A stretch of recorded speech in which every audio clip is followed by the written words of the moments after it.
Sebuah villa yang diduga dipergunakan sebagai tempat beribadah penganut Nasrani, Kristen ya mungkin ya karena salib di situ dan nggak ada patung Yesusnya, ini digeruduk dan perilaku masyarakat yang terlihat barbar, saya bilang ini nggak berbudaya dan terlihat sangat-sangat anarkis, ini terlihat mendatangi dan terus kemudian melepas salibnya, memegang dengan tangan seperti itu saja, dan terus kemudian mengusir orang-orang dan terlihat juga menendang mobil ya kalau nggak salah. Apakah hal ini menjadi sesuatu yang biasa, bisa ditoleransi, dan apakah orang lain yang terus kemudian melakukan ibadah agama di sekitar kita yang agamanya kebetulan berbeda, ini menjadi sesuatu yang tidak boleh dilakukan? Mari kita akan bahas.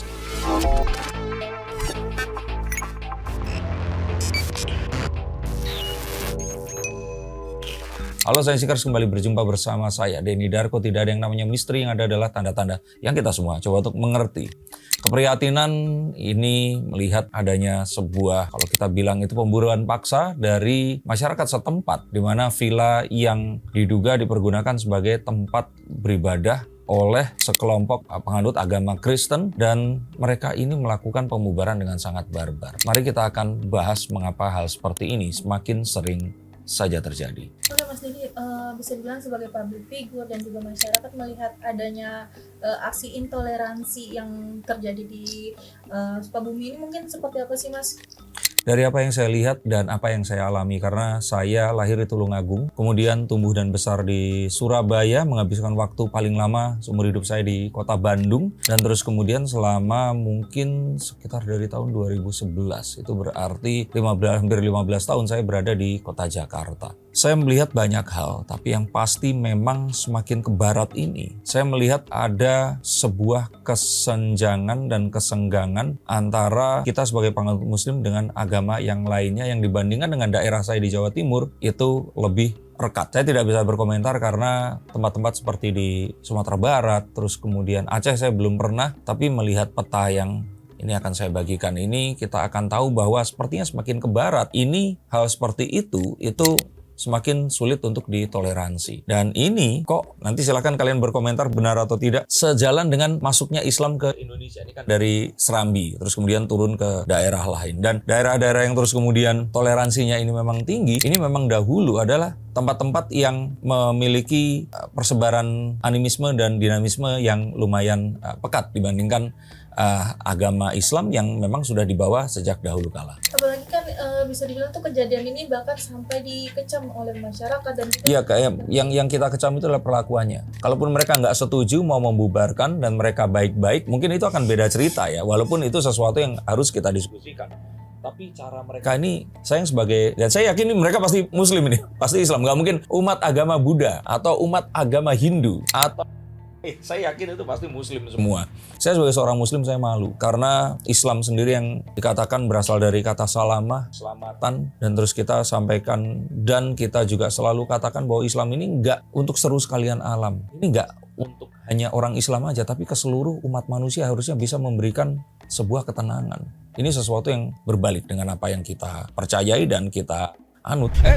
Stop dulu sebentar untuk kalian semua yang merasa atau menganggap bahwa saya hanya membacakan tarot untuk artis-artis. Kalian salah. Kalian pun berkesempatan untuk bertatap muka dengan saya atau menanyakan apapun yang kalian ingin tanyakan, dan biarkan kartu-kartu saya di sini mencoba untuk mencarikan alternatif jalan keluar dari pemecahan permasalahan yang terbaik untuk saat ini dan mendatang. Dan saya jamin ini semua akan private, hanya kalian dan saya yang akan mengetahuinya. Apapun permasalahannya. Karena saat sebuah masalah terjadi, sebenarnya sebuah solusi itu menanti. Dan siapa tahu solusi terbaik dari permasalahan kalian akan ketemu saat kalian ngobrol dengan saya, dan izinkan saya untuk membuka setiap kartunya kepada kalian. Hubungi segera nomor di bawah ini dan pastikan nomor ini saja, dan izinkan saya untuk membantu memecahkan permasalahan apapun yang kalian alami. Semoga informasi ini bisa membantu kalian memecahkan permasalahan kalian. Oke, lanjut ke konten yang berikutnya.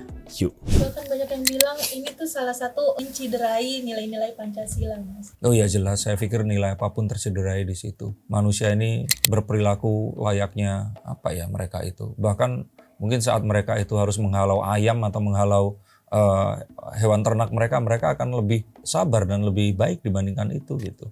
Bahkan banyak beberapa juga public figure turut mengecam aksi anarkisme ini, bahkan sampai meminta untuk pihak Polda Jawa Barat untuk mengusut. Gimana nih Mas mungkin melihat hal ini cukup bagus nggak sih? Saya kira kalau hanya mengusut saja ini nggak akan menyelesaikan. Ini harus ada sebuah dialog kepada pemuka agama di tempat tersebut. Karena saya yakin mereka semua ini nggak terus mendapatkan pemahaman dan kegelisahan saat melihat umat agama lain ini beribadah itu dengan sekonyong-konyong muncul begitu saja seperti sebuah hal yang diturunkan dari atas ke kita gitu. Jadi ini satu kesalahan dan sesat fikir yang terus kemudian disampaikan dengan dicampuri dengan hasutan ya.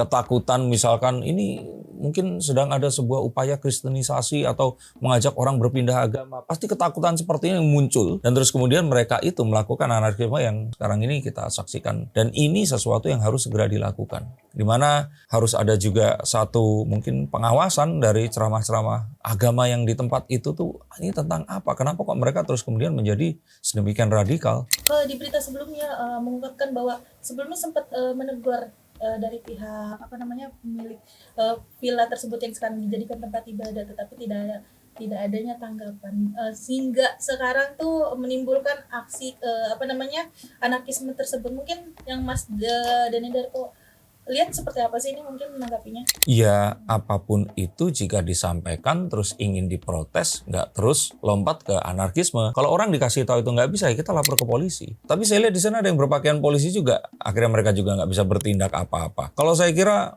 enggak sih, ini mereka memang kebablasan aja dengan semua yang dilakukannya. Dan kalau kita memang sebagai umat muslim yang memang sesungguh-sungguhnya seperti itu, pasti akan bisa menemukan sebuah cara untuk berdialog, menyampaikan dengan penuh kasih, dan akhirnya akan bisa ada sebuah pembicaraan. Tapi sebelum itu, walaupun dikatakan bahwa itu sebenarnya adalah villa yang terus kemudian digunakan sebagai tempat beribadah, saya pikir bukankah juga, ya saya ini berkomentar secara Islam ya, kita pun juga menggunakan hal tersebut seperti itu. Kalau misalkan ini karena lingkungan ini nggak ada yang Kristen, maka nggak boleh melakukan seperti itu. Dan terus apa kabar dengan orang Islam yang terus kemudian mereka ini hidup di Roma, atau mungkin orang Islam yang mereka ini hidup di Kanada, yang memang ya mereka akhirnya juga tetap harus beribadah. Saya lihat teman-teman Muslim yang ada di Jepang pun, yang mayoritas mereka menganut kepercayaan Shinto, saya pikir mereka bisa beribadah dengan tenang. Dan saya kira saat kita menyembah Tuhan kita, itu kan sesuatu yang satu hal yang apa sih yang diresahkan dari hal seperti itu.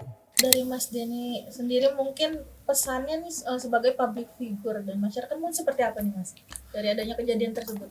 Mohon maaf ya, tapi kalau saya kira harus ada sebuah pengawasan yang memang sangat ketat dilakukan terhadap tadi, apa yang didistribusikan, pesan dan juga dakwah apa yang disampaikan sehingga masyarakat ini bertindak seperti itu. Karena saya dulu, sebagai catatan usia saya 48 tahun, saya nggak pernah melihat hal seperti ini di masa lalu. Saya nggak pernah mendapatkan juga adanya ceramah-ceramah yang begitu keras dan radikal di tahun-tahun sebelum usia saya 35 tahun lah. Hal seperti ini memang meningkat dan ini memang harus mendapatkan perhatian dari pemerintah. Dan jika ini mulai menimbulkan sebuah instabilitas keamanan dan juga ketertiban sosial, maka ini harus ditindak. Karena ini bukan perkara agama, tapi ini melanggar hak asasi manusia untuk berketuhanan dan beribadah. Saya pikir itu yang harus dilakukan pemerintah. Bagaimana menurut pendapat kalian? Apakah hal seperti ini terus kemudian harus kita toleransi? Tapi sebagai penutup, mungkin kalian pengen tahu kondisi Indonesia zaman dahulu itu seperti apa. Sebelum terus kemudian menjadi sangat religius, kalau boleh saya bilang sangat islami ya. Nah, pengennya seperti itu, tapi korupsi, ghibah, fitnah itu ada di mana-mana. Silakan nikmati dan enak zaman gitu. Sampai jumpa.